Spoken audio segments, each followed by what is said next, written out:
நடைபெற்று கொண்டிருக்கிற இந்த வாக்குப்பதிவு என்பது திமுக தலைமையிலான மதச்சார்பற்ற முற்போக்கு கூட்டணிக்கு மிகப்பெரிய வரவேற்பு, மிகப்பெரிய இந்த கூட்டணிக்கான சாதகமாக இருக்கிறது என்பதை நம்ம தமிழ்நாடு முழுக்க பார்க்கலாம். இன்றைக்கி அதிமுக என்கின்ற கட்சி பாஜகவோடு இணைந்த பிறகு அல்லது பாஜகவோடு கூட்டணி வைத்த பிறகு அதிமுக தொண்டர்களே உற்சாகம் அடைந்திருக்கிறார்கள் என்பதை தமிழ்நாடு முழுக்க பூத்தில் இருக்கிற அந்த ஏஜென்ட்டுகள் மூலமாக நம்ம பார்க்க முடியுது. அந்த வகையில் திண்டிவனத்தில் ஏற்கனவே நான் சொன்னது போல தான் விடுதலை சிறுத்தைகள், திராவிட முன்னேற்ற கழகம், இந்த கூட இருக்கின்ற காங்கிரஸ் வேறு இயக்கம், தேமுதிக உள்ளிட்ட கம்யூனிஸ்டுகள் எல்லாருமே இன்றைக்கி உற்சாகமாக எழுச்சியாக திண்டிவனம் தொகுதியில் வாக்குப்பதிவில் கலந்துருக்கிறாங்க. மக்களும் அதில் ரொம்ப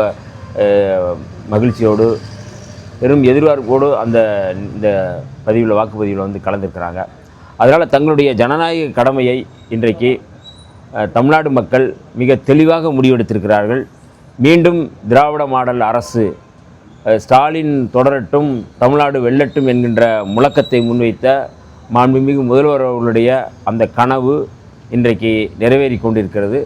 அந்த வகையிலே மீண்டும் மாண்புமிகு முதல்வர் மு.க. ஸ்டாலின் அவர்தான் மீண்டும் முதல்வராக வருகிறார். அவர் ஏற்கனவே கடந்த காலங்களில் அறிவித்த அந்த திட்டமும் செயல்பட போகிறது. இந்த அரசு தொடரும் பொழுது அவர் சொன்ன அந்த வாக்குறுதிகள் 1000 ரூபா உரிமை தொகை 1000ங்கிறத 2000 கொடுக்குறேன் அப்படின்னு சொன்னது, 8000 ரூபா கூப்பன் கொடுக்குறது, இந்த மாதிரியான உரிமை தொகை அல்லது மக்களுக்கான நலத்திட்டங்கள் தொடரும் என்பதில் பெரிய மகிழ்ச்சியாக இருக்குது.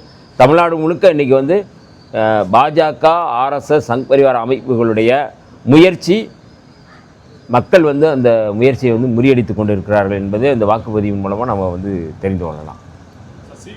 மௌன புரட்சி மக்கள் செய்வாங்க, அதிமுக வெற்றி பெறுவோம் அப்படின்னு சொல்லி, அதாவது ஒவ்வொரு தேர்தலையும் ஒரு டைலாக் விடுறாரு அவர் என்ன மாதிரியான டைலாக் அப்படிங்கிற மக்கள் புரிந்து கொள்வார்கள். இன்றைக்கி எல்லாருமே முகநூல் மூலமாக இல்லை சோசியல் மீடியாக்கள் மூலமாக தங்களுடைய பதிவை தெரிவிக்கிறாங்க. மௌனம் அப்படிங்கிறதுல இல்லை, நீங்கள் மௌனமாக இருக்கிறது அப்படிங்கிறது வெளிப்படையாக தெரியுது. நீங்கள் அதனால் அண்ணன் சி.வி. சண்முகம் அவர்களுடைய அந்த டைலாக் என்பது ஒரு திசை திருப்பலாக மட்டுமல்லாது தோல்வி பயத்தில் அது சொல்கிறது தான். அது வெளிப்படையாக இருக்கிற மக்களுடைய எழுச்சி, ஆரவாரம், உற்சாகம், திராவிட மாடல் அரசு தொடரணும் அப்படிங்கிறத சொல்கிறாங்க. அவர் மௌன புரட்சி அப்படிங்கிறது பாஜகவோடு அதிமுக இணைந்தது குறித்து அவர் எதுவும் பேசாமல் மௌனமாக இருக்கிறார், கள்ள மௌனமாக இருக்கிறார் அப்படிங்கிறத நம்ம பார்க்கணும். அதை அப்படி தான் நம்ம பார்க்கணும். இதில் வாக்குப்பதிவில் அதில் ஒன்றுமே இல்லை. இதில் களத்தில் இருக்கீங்க, உங்களுக்கு கடுமையான சவாலாக யாராக இருக்குன்னு நீங்கள் போட்டியாளர் இருக்குன்னு நீங்கள் ஆனால் எனக்கு இங்கே திண்டிவனம் தொகுதிக்கு வந்தபோது அதிமுகவினுடைய சிட்டிங் எம்எல்ஏவாக இருக்கக்கூடிய அதிமுகவுடைய மரியாதைக்குரிய அண்ணன் அர்ஜுனன் அவர் தான் சிட்டிங் எம்எல்ஏ. அவர் மக்களுக்கு நிறையா செஞ்சுருப்பார். அவர் மக்கள் செல்வாக்கு இருக்கும். இன்னும் கூடுதலாக உள்ளூர்கார். இது எல்லாமே நமக்கு ஒரு என்ன பதில் சொல்கிறது, ஆனால் என்ன மாதிரியான சவால் அப்படிங்கிறத நம்ம தெரிஞ்சுக்கிறோம். ஆனால் களத்துக்கு வந்த பிறகு தான் அவர் நம்ம தெரிஞ்சுக்கிறது ரொம்ப எளிதாக இருக்குது. ஏன்னா அவர் சொந்த தொகுதி, சொந்த மக்கள், இந்த மக்களுக்கே அவர் எதுவும் செய்யலை. 5 ஆண்டுகளாக அதாவது சட்டமன்ற உறுப்பினர் அலுவலகமே பூட்டி கிடக்கு. மக்கள் சொன்ன அந்த ஏதாவது கோரிக்கை வைக்கணும், ஏதாவது நீங்கள் தேவைகள் அப்படின்னா சட்டமன்ற உறுப்பினரை அணுக முடியலை. அப்போ இது எல்லாமே எனக்கு அவரே எனக்கு எளிதாக வெற்றி வாய்ப்பை உருவாக்கி கொடுக்கின்ற களமாக நான் பார்க்குறேன். அதனால் எனக்கு திண்டிவனம் தொகுதிங்கிறது ஒரு சவால் நிறைந்த தொகுதி அல்ல. அதிமுக தொண்டர்களும் எனக்கு ஆதரவளிக்கிறார்கள். திமுக தலைமையிலான மதச்சார்பற்ற முற்போக்கு கூட்டணியில் இருக்கிற தொண்டர்கள் மட்டுமல்லாது அதிமுக தொண்டர்களும் திண்டிவனம் தொகுதியில் வன்னியரசு வெல்லணும், பானை வெல்லணும். ஏன்னா அவரால் 5 வருஷம் எங்களுக்கு எந்த நன்மையும் கிடைக்கல. யார் சொல்கிறது? அதிமுக நண்பர்களே சொல்கிறாங்க. இப்போ அவர்களும் சேர்ந்து தான் என்னை வாக்களித்து என்னை வெற்றி பெற வைப்பார்கள். அவர்களுக்கும் சேர்ந்து தான் இந்த தொகுதியில் நான் நல்லது செய்ய காத்திருக்கிறேன். அதனால் சவால் அப்படிங்கிறது இந்த தொகுதியில் எதுவும் இல்லை. பாஜகவோ அவர்களுக்கு பின்னாடி இருக்கின்ற சாதியவாத மதவாதவாதிகளோ ஏதாவது வந்து அதில் இருக்கலாம், ஏதாவது ஆதாயம் தேடலாம் என்று நினைத்தார்கள். அதுவும் வந்து நடக்கவில்லை என்பதை நம்ம வந்து புரிந்து கொள்ளலாம். தமிழக வெற்றி கழகத்தினுடைய இடம் தேர்தலுக்கு அப்புறம் என்னவா இருக்குன்னு நினைக்கிறீங்க? தொகுதியும் சரி, ஓவரால் தமிழ்நாட்டிலும் சரி. அவர் ஜனநாயகன் படம் வந்து ரிலீஸ் ஆகலை, நெட்டில் வந்து அது வந்து திருட்டுத்தனமாக ரிலீஸ் ஆயிடுச்சு. இனிமேல் அந்த ஜனநாயகன் படம் இனிமேல் வந்து வாய்ப்பு இல்லை. இன்னும் அடுத்து வந்து ஏதாவது புதிய படங்களுக்கோ அது ஏதாவது தேடலாம், ஆனால் அவரே ப்ரொடியூசர் ஆகலாம், அது மாதிரி ஏதாவது இருக்கலாம். ஏன்னா அவரை நம்பி கோடிக்கணக்கில் முதலீடு செய்து அந்த முதலீடின் மூலமாக அந்த திரைப்படத்தை வந்து எடுத்திருக்கிறாங்க. அந்த தயாரிப்பாளர்களுக்கு வந்து இதுவரை வந்து அவர் வந்து என்ன பதிலுமே சொல்ல, அவங்க கேட்டுக்கிட்டே இருக்கிறாங்க. உங்களை நம்பி இவ்வளோ கோடி ரூபா போட்டிருக்கிறோம், இப்போ ஏறக்குறைய 100 கோடி ரூபா அந்த பட்ஜெட்டில் ஜனநாயகன் படம்னு சொல்லி சொல்கிறாங்க. இன்றைக்கி வந்து அந்த படத்தை ரிலீஸ் பண்ண முடியல. ஒரு நடிகர் அது ஒரு வியாபாரம், முழுக்க தன்னை நம்பி வந்த தயாரிப்பாளரை வந்து லாபகரமாக வந்து மாற்றணும், இல்லை அவரை வந்து லாபப்படுத்தினா தான் அடுத்த முறை அடுத்த படம் எடுப்பார். இன்றைக்கி அவரை வந்து அம்போன்னு விட்டுட்டு போயிட்டாங்க. இப்படி இருக்கிற சூழலில் அவர் வந்து இங்கே வந்திருக்கிறாரு. அவர் ஒரு இந்த தேர்தல் களம் அப்படிங்கிறது இன்றைக்கி அவர் புதுசாக இருக்குது. அவர் யாரையோ பழி வாங்குவதற்காக அல்லது யாருக்கோ வந்து அவர் வந்து எச்சரிக்கை விடுவதற்காக தான் வந்து தேர்தலில் நிற்கிறாரு. யாருடைய தூண்டுதலில் இல்லை யாரோ இயக்குகிறார்கள் என்கிற அடிப்படையில் தான் அவர் வந்து இந்த தேர்தல் களத்தில் நிற்கிறாரு. கட்டாயம் இந்த தேர்தலுக்கு பிறகு 4ஆம் தேதிக்கு பிறகு அவர் வந்து தன்னை இயக்கியவர்கள் என்ன நோக்கத்திற்காக தன்னை இயக்கினார்கள், தன்னை வந்து என்ன நோக்கத்திற்காக பயன்படுத்தினார்கள் என்பது அப்போது வந்து அவருக்கு வந்து புரியும். கட்டாயம் வந்து அவர் வந்து தான் அவருக்கு தெரியும். அதுவரை வந்து அவருக்கு தெரியாது. இன்னும் சினிமா மோகத்தில் அல்லது கவர்ச்சியில் வர்ற தொண்டர்கள் வர்ற ஆட்களை வந்து ரசிகர்களை வந்து செல்ஃபி எடுக்கிறாங்க, தன்னை தேடி ஓடி வர்றாங்க, நிறையா வந்து பெண்கள் வந்து வர்றாங்க அப்படிங்கிறத பார்த்துட்டு அவர் மயக்கத்தில் இருக்கிறாரு அப்படிங்கிறத நம்ம பார்க்குறோம். அந்த மயக்கம் வந்து தேர்தலுக்கு பிறகு கட்டாயம் தெளிவடையும். மீண்டும் வந்து அவர் சினிமாவுக்கு போவார். சினிமாவிலேயாவது தயாரிப்பாளர்கள் அவருக்கு வந்து வாய்ப்பு தர வேண்டும் என்று இந்த நேரத்தில் நான் வந்து அவருக்கு வந்து அவர் சார்பாக அவருக்கு நல்லது வேண்டி நான் வந்து கோரிக்கை வைக்கிறேன். எல்லா தொகுதி இப்போ விடுதலை சிறுத்தைகள் உங்கள் தொகுதி இல்லாமல் மற்ற தொகுதியில் வெற்றி வாய்ப்பு இருக்குது, அங்குள்ள தொகுதி மக்கள் எதிர்பார்க்குறீங்க? அதாவது 234 தொகுதிகளில் வெல்வோம் 200 படைப்போம் வரலாறு என்பதை வந்து மாண்புமிகு முதல்வர் அவர்கள் தேர்தலுக்கு முன்பாகவே அதை வந்து ஒரு முழக்கமாக திமுக தொண்டர்களை உசுப்பி அதை பண்ணார். இன்னமும் வந்து கூடுதலாக வந்து அவர் வந்து ஓரணியில் தமிழ்நாடு என்பதை முன் வச்சு அந்த வாக்காளர்களை வந்து அடையாளம். இன்றைக்கி வந்து திமுகவில் இருக்கிறவங்க யாராக இருந்தாலும் நீங்கள் வந்து எவ்வளோ ஓட்டு அப்படின்னா, அதாவது அவர்களுக்கு விழக்கூடிய ஓட்டு திமுகவுக்கு மட்டும் நீங்கள் கூட்டணி கட்சிகளை விடுங்க, ஓரணியில் தமிழ்நாட்டில் வந்து திமுகவுக்கு மட்டும் விழக்கூடிய ஓட்டு வந்து ஒவ்வொரு தொகுதியிலையும் வந்து 1 லட்சத்திலிருந்து 1.5 லட்சம் 1 லட்சம் பாருங்கள். இங்கே வந்து அண்ணன் சொல்கிறாரு, ரவிக்குமார் அவர்கள் வந்து இந்த பகுதியில் திமுகவில் முழுமையாக வந்து எடுத்து வந்து சொல்கிறார் 1,12,000 வாக்கு திமுகவுக்கு மட்டும்.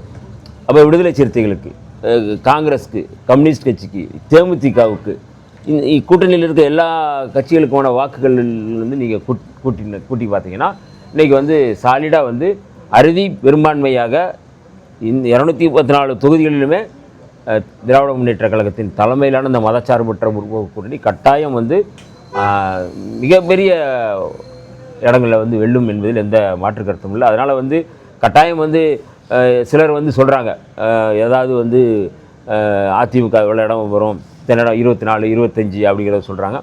அது கூட வாய்ப்பு இருக்கா அப்படிங்கிறது தெரியல. அண்ணன் எடப்பாடி பழனிசாமி அவர்கள் நம்முடைய முதலமைச்சர் சொன்னது போல் அவர் தோல்வி பழனிசாமி என்பதை வந்து இனிமேல் வந்து எடப்பாடி அப்படிங்கிறத எடுத்துகிட்டு தோல்வி பழனிசாமி அப்படிங்கிறத அடைமொழியாக வைத்துக்கொள்வது நல்லது அப்படிங்கிறது வந்து என்னுடைய பணிவான வேண்டுகோள். சார், இப்போ பார்த்தீங்கன்னா நாம் தமிழருக்கு ஒரு கணிசமான வாக்கு விழுது, 8.1% வாக்குகள் வாங்கியிருக்கோம். அந்த மாதிரி இப்போ இந்த முறை தாவேகா வந்து ஒரு கணிசமான வாக்குகள் வாங்குவோம் அப்படிங்கிற ஒரு சொல்லப்படுது. தாவேகா வாங்கக்கூடிய வாக்கு என்ன சொல்லணும்னு நினைக்கிறீங்க? இல்லை, அதாவது நீங்கள் ஏற்கனவே வந்து நாம் தமிழர் வாங்கிய வாக்குகள் இப்போ வந்து தாவேகா 2 பேருமே திமுக எதிர்ப்பு தான். அதாவது திராவிட கட்சிகளுடைய எதிர்ப்பு இல்லை. நாம் தமிழர் வந்து திமுக எதிர்ப்பை முன் வச்சு தான் அவர் வந்து பண்ணுறாரு. இவரும் வந்து அதே வேலையை தான் பண்ணுறாரு. அதாவது பாஜக எதிர்ப்பு அப்படிங்கிறத தாண்டி திமுக எதிர்ப்பை தான் முன்வைக்கிறாரு. இப்போ நீங்கள் வந்து அதிருப்தியாளர்கள் அல்லது வந்து திமுகவோ அதிமுகவோ திராவிட கட்சிகளுக்கு மாற்றாக வேண்டும் என்கின்ற அந்த வேட்கையோடு இருக்கக்கூடிய தோழர்கள் மக்கள் வந்து வாக்களிக்கிறது அப்படிங்கிறது தான் வந்து நாம் தமிழருக்கு வந்த இது. ஆனால் இன்றைக்கு வந்து அம்பலப்பட்டு நிற்கிறாங்க ரெண்டு பேருமே, சீமான் அவர்களும் விஜய் அவர்களுமே அம்பலப்பட்டு நிற்கிறாங்க. எப்படின்னா அவர்கள் முன்வைக்கின்ற அத்தனை அஜெண்டாக்களும் அத்தனை செயல் திட்டங்களும் அத்தனை வாக்குறுதிகளும் ஆர்எஸ்எஸ்ஸால் முன்வைக்கக்கூடிய அஜெண்டாக்கள் தான். அப்போ ஆர்எஸ்எஸ் பாஜகவால் இயக்கப்படுகின்ற கிளை அமைப்புகளாக தான் வந்து நாம் தமிழரும் இவரும் விஜய் அவர்களும் இருக்கிறாங்க அப்படிங்கிறத நம்ம சொல்கிறோம். ஏற்கனவே நான் சொன்னேன், அது நாம் தமிழருங்கிறது ஓம் தமிழராக மாறி ஓம் தமிழர் வந்து ராம் தமிழராக மாறிட்டாங்க அப்படிங்கிறத நான் வந்து தெளிவுபடுத்தினேன். ஏன்னா திருப்பரங்குன்றம் பிரச்சனையில் யார் வந்து இந்த மக்களுக்கு எதிராக கலவரத்தை தூண்டும் வகையில் வந்து வழக்கு போட்டு நீதிபதியோடு சேர்ந்து நாடகம் பண்ணாரோ ராம் ரவிக்குமார்னு, அந்த அவரோடு இணைந்து தேர்தல் பரப்புரையில் ஈடுபடுகின்றதால் அவர் இன்று முதல் ராம் தமிழர் என்று அழைக்கப்படுகிறார்னு சொல்லி நான் வந்து சொல்கிறேன். அவை இந்த ரெண்டு அமைப்புகளுமே ஸ்பாய்லர், வாக்குகளை பிரிப்பதற்கான ஒரு ஏற்பாடு செய்யப்படுகின்ற ரெண்டு பேருமே பாஜகவால் இயக்கப்படுகின்ற கூலி கும்பல் அப்படிங்கிறத நான் தெளிவுபடுத்தினேன். இன்றைக்கும் அதுதான் நடந்திருக்கு. அதனால் இவர்களால் எந்த விதத்திலும் தமிழ்நாடு அப்படிங்கிற அந்த அடையாளம், திராவிட முன்னேற்றக் கழகம் என்கின்ற அந்த அடையாளம், அல்லது திராவிட முன்னேற்றக் கழகத்தால் உருவாக்கப்பட்டுள்ள தலைமையால் உருவாக்கப்பட்டுள்ள மதச்சார்பற்ற முற்போக்கு கூட்டணி எந்த விதத்தில் சேதாரம் ஏற்படாது. மிக தெளிவாக மக்கள் இந்த முறை எடப்பாடி பழனிசாமி அவர்களுக்கோ இல்லை பாஜகவுக்கோ ஆர்எஸ்எஸ்க்கோ அவர்களால் இயக்கப்படுகிற இந்த ரெண்டு இயக்கத்திற்கும் வந்து தக்க பதிலடி கொடுப்பார்கள் என்பதில் எந்த மாற்று கருத்து.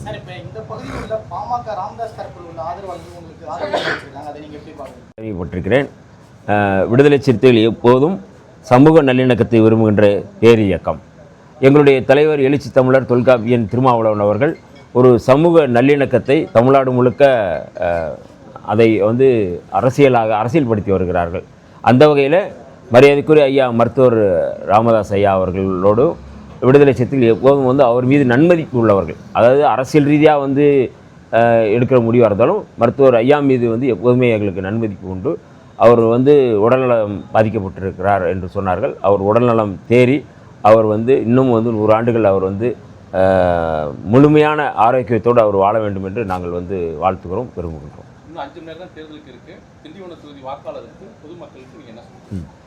அன்பார்ந்த திண்டிவனம் தமிழ் உறவுகளே, வாக்காளர் பெருங்குடி மக்களே, இந்த ஒரு நாள் இந்த மீதி இருக்கிற இந்த 5 மணி நேரம் என்பது திண்டிவனம் தொகுதியினுடைய தலையெழுத்தை மாற்றக்கூடிய ஒரு மிக முக்கியமான தருணமாக நான் பார்க்கின்றேன்.